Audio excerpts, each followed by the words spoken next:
Cela fait 100 jours que Dr Aïssatou Mbodj est à la tête de la délégation générale à l'entrepreneuriat rapide des femmes et des jeunes d'RFJ, un bilan d'étape présenté comme les prémices d'un lendemain meilleur afin d'impulser une nouvelle dynamique entrepreneuriale.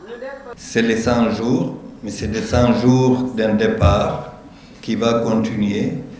On a écouté les projets qui viennent.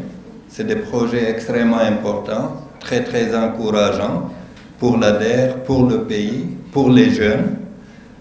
Donc je pense que ceux qui sont là et qui pensent encore continuer à travailler avec l'ADER, vous avez les opportunités, on vous encourage. Trouver de l'emploi pour les jeunes, trouver de l'emploi pour les femmes, trouver de l'emploi pour les groupes vulnérables, trouver aussi des espaces et des plateformes de formation pour ceux qui n'en ont pas. Je ne me fais aucun souci par rapport à cela puisque cette problématique, si elle est bien prise en charge. En 100 jours donc, l'ADER a multiplié ses partenariats, proposé des stratégies pour aligner les efforts, favoriser un environnement propice, renforcer la mise à disposition des crédits, 100 000 à 2 millions de francs CFA, notamment le nanocrédit, tout en soutenant la structuration du PAVI 2. C'est notre projet phare.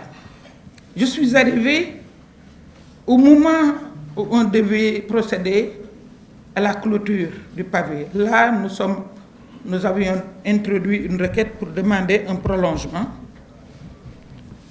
afin de consommer le reste de crédit, mais mieux élaborer la reformulation. Nous l'avons reformulée et vous nous y avez accompagnés. Parmi les priorités de l'ADER durant ces 100 jours figurent entre autres le renforcement, la formation, la formalisation, mais aussi la territorialisation afin de rapprocher ces services dans chaque coin et recoin du pays, d'où l'initiative de la caravane de l'entrepreneuriat. Et ça a beaucoup payé. Je pense que le premier axe de tournée nous prouve, parce que tout le monde n'était pas partant pour la tournée. Il y en a qui voulaient rester ici à l'ADER, tranquille, mais c'était laborieux de faire le terrain. Mais je pense que vous convenez avec moi que c'était formidable d'écouter tous ces bénéficiaires, de parler autour des gouverneurs avec les différents acteurs, de les écouter, exposer leurs problèmes.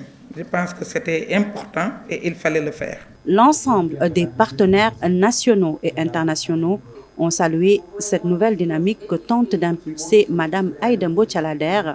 Ainsi, elle compte faire jouer à cette entité son rôle de catalyseur dans le développement économique du Sénégal.